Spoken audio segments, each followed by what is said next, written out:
بسم الله والصلاة والسلام على رسول الله.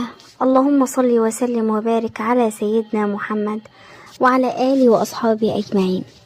النهاردة هنتكلم عن الأنثى، عن المرأة المكتملة.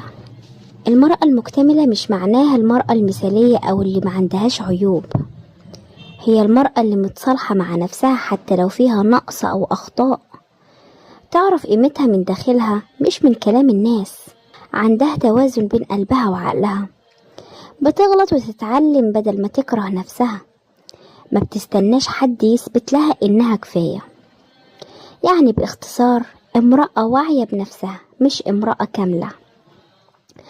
أما الأنوثة فهي مش شكل ولا مكياج ولا لبس بس، الأنوثة إحساس داخلي يظهر الهدوء مع النفس مش التوتر الدائم، اللين من غير ضعف، الاحتواء من غير استنزاف، القدرة تحس وتعبر من غير ما تنفجر، احترام مشاعرها وحدودها.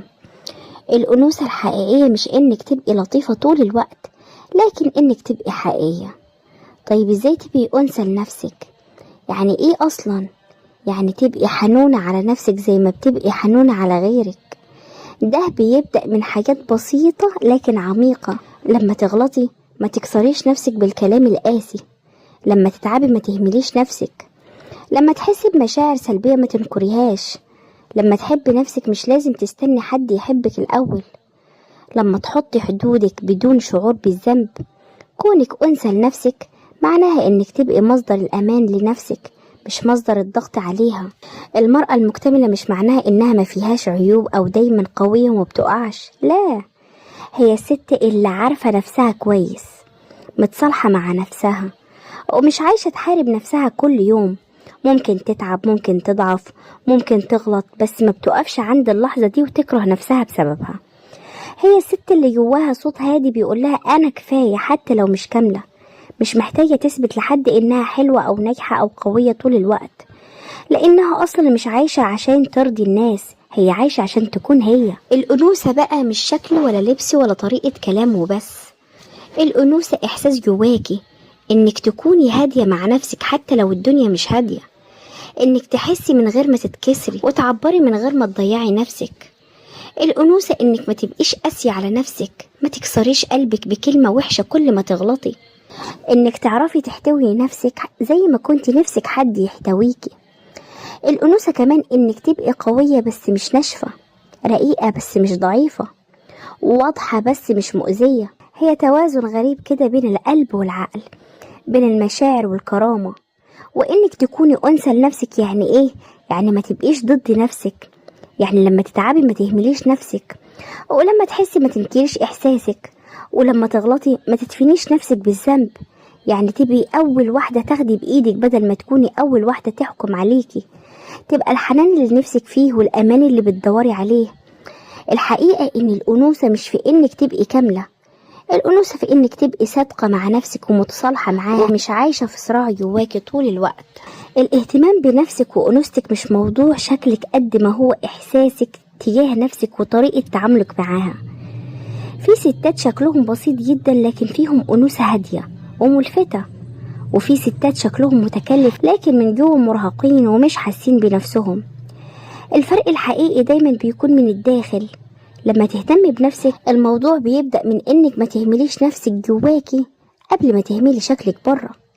يعني ما تفضليش طول الوقت مستنزفة متوترة شايلة فوق طاقتك وبعدين تستغربي ليه مش حاسة بأنوثتك. الأنوثة بتظهر أكتر لما الست تبقى هادية من جواها، لما ما تبقاش في صراع دايم مع نفسها، لما ما تبقاش قاسية على نفسها كل ما تغلط أو تتعب. الست اللي بتفهم نفسها وبتحسسها بالأمان حتى وهي لوحدها بيبان عليها حاجة مختلفة.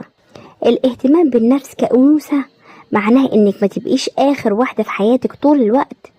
مش معنى كده انك تهتمي بنفسك شكليا وبس، لكن انك تبطلي تضغطي على نفسك لدرجة تفقدي فيها إحساسك بيكي، لأن التعب المستمر بيطفي الإحساس بالأنوثة حتى لو الشكل كويس. في الأنوثة كمان في الهدوء الداخلي، في طريقة كلامك مع نفسك، لما تبقي مش بتهاجمي نفسك طول الوقت، لما تبقي أحن على نفسك بدل ما تبقي أكبر نقدة ليها. ده بيغير حاجات كتير جواكي حتى من غير ما تحسي. وفي حاجات بسيطة جدا بتفرق في إحساسك بنفسك، زي إنك تسمحي لنفسك ترتاحي من غير تأنيب، أو تبطلي تقارني نفسك بغيرك، أو تفهمي إنك مش لازم تبقي مثالية تبقي مقبولة. الأنوثة مش إنك تعملي مجهود عشان تباني أنثى، الأنوثة إنك تهدي جواكي وتبقي مرتاحة مع نفسك، وتبطلي تعيشي في ضغط دائم. لما الست تبقى قريبة من نفسها، فاهمة مشاعرها، ومش بتعاقب نفسها على كل حاجة، ساعتها بس بيطلع منها جمال مختلف، جمال مش محتاج إثبات.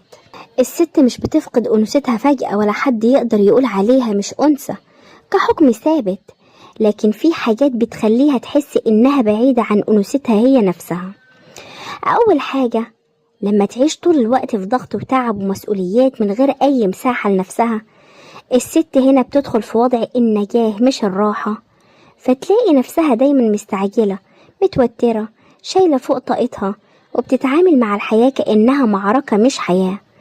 الإحساس ده بيطفي الهدوء اللي هو جزء مهم من الإحساس بالأنوثة. كمان لما تبقي قاسية جدا على نفسها، كل غلطة تتحول لهجوم داخلي، وكل تقصير بيتحول لجلد ذات، ومع الوقت الصوت الداخلي بيبقى عنيف، وده بيخليها تبعد عن الحنان اتجاه نفسها، والحنان ده أساس كبير في الأنوثة.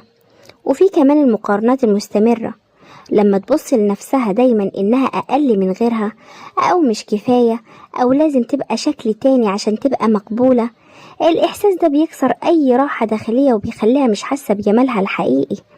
وأحيانا كمان الإهمال الشديد للنفس مش بس في الشكل، لكن في المشاعر، يعني تبقى مش بتسمع نفسها، مش بتفهمها، مش بتديها وقت تهدى أو ترتاح أو تعبر.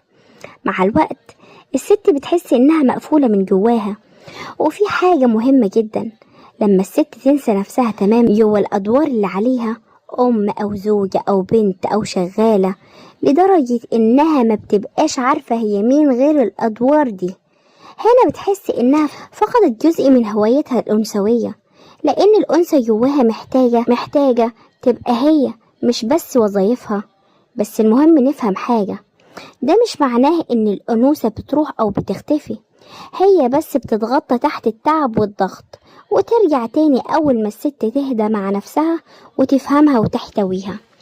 وكده لو عجبكم الفيديو ما تنسوش تعملوا لي لايك، وتشتركوا في القناة، وتفعلوا زر الجرس علشان يوصل لكم كل ما هو جديد في القناة. وإلى اللقاء إلى فيديو جديد إن شاء الله، مع ألف سلامة.